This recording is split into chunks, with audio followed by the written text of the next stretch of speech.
But let's move on, and can I invite the other members of our very illustrious panel to come and join me here at the podium. Mr. Robert Pszczel, who's the head of Russia and Western Balkans for NATO.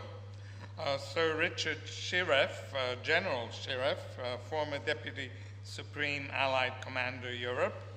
And Ian Lesser, who's an Executive Director at the German Marshall Fund of the United States. Gentlemen, can you please join me here at the podium?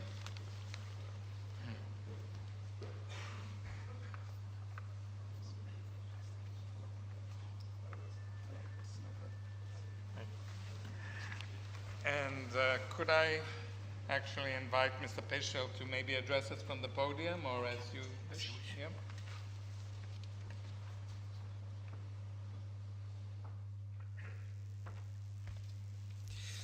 Thank you very much. On the hands of the chairperson, of course. So, ministers, general ambassadors, ladies and gentlemen, it's really very glad to participate in this conference, which is very timely. It's always nice to see a otherwise quite EU-oriented program, a little corner for NATO. I'll try to use it. Now, in fact, if we talk about the Western Balkans and Southeast Europe, I'm sticking more a bit to the program, but I'll be happy to answer directly some of the questions posed by you, Mr. Chairman. And Southeast Europe more broadly, this is an importance which is of strategic nature for the alliance, because the success of the region, growing stability and security, is in fact something which benefits stability and security in Europe, whereas in turn the challenges and failures, of course, affect negatively the overall situation on the whole continent. So NATO, and this is both, if you like, a historic truth and a political statement, has invested heavily over the last 20 years in efforts to keep peace in the region. And it is the intention of all the member states, this is reaffirmed in all the major documents of the alliance, and of course the intention of the organization as such, is to continue to act as a guarantor of peace and stability. This is both in the interest of the countries here, but also in our NATO's interest.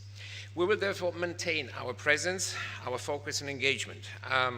We recognize that it's very much a work in progress with many challenges remaining.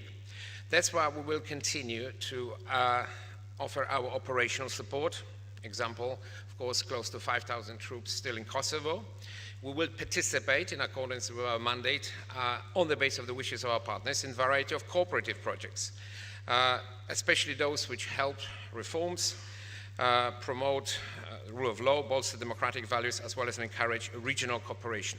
And I think the range of NATO's expertise here is quite extensive and it goes beyond the purely military domain. One can mention, for instance, civil emergency work. There will be an exercise this year in Bosnia and Herzegovina and other projects. And together with the European Union, I want to stress it, we will strive to project stability in the region, including by anchoring firmly in the European and Euro-Atlantic structures.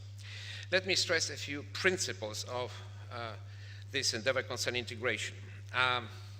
We very much see the region's future tied to cooperation and integration for those who want it.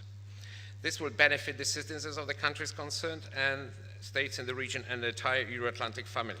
So we heard very eloquently from the minister, and I may say so, in the very important speech of Prime Minister Markovic in Cetinje last week, what are the benefits that membership brings to countries such as Montenegro. But equally important for NATO is another principle, and that is of a sovereign choice of any sovereign country. The alliance never forced any country to join the organization. We fully respect it, and we will continue to respect decisions to belong or not to any organization. Here is, if I may use the old tradition of economists for a little polemic, John Anders, who very eloquently argued for standing up to the values when we talked about the EU. And then he suddenly mentioned the question of the membership of some countries like Ukraine and Georgia. And here I had a feeling that suddenly there were very different considerations which he employed, but we can have a discussion about this. So, in short, NATO strives to be a reliable partner which is respectful of policy choices of those we work with. However, we will insist together with the European Union, that the partnership that we want to develop with each country must be based on dialogue, on respect of international law and democratic principles, and good neighborly relations. And in this region, and I don't think I need to argue this point, this is the only approach, because the history of previous decades has shown us the violation of principles may lead to conflict and failure. And of course, the challenges are many today. And NATO, frankly, does not have a mandate nor the resources to deal with all of them. But the 28 and soon 29 countries, when working with the countries in the region, can make a big difference, particularly when it comes to security. And one of our priorities is projecting stability, recognizing that when our neighbors are more stable, we are more secure. Yes, our primary obligations are towards member states. But, of course, we can offer quite a lot of things which are happening as we speak. Let me just mention NATO's maritime operation in Central Mediterranean, the Sea Guardian.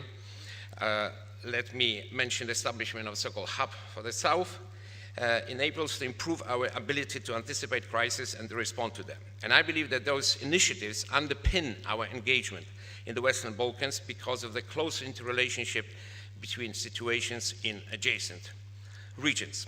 So finally, let me just say that there is one more challenge that the region is grappling with, and this is the problem of disinformation, of spoiler operations and false news, or fake news as often called.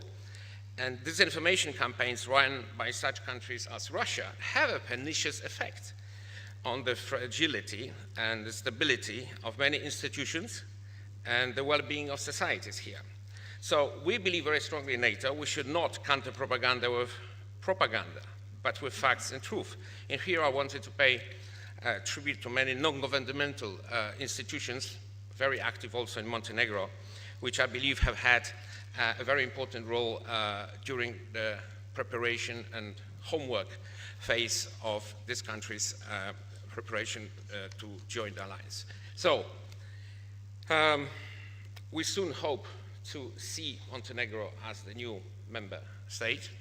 It should happen quite soon indeed, probably not this month, but we hope very much soon. And therefore, I would like to use this opportunity to commend our House for the achievement. And again, as your Deputy Prime Minister said last Friday, nobody has given this for free, this invitation to Montenegro. You have earned it.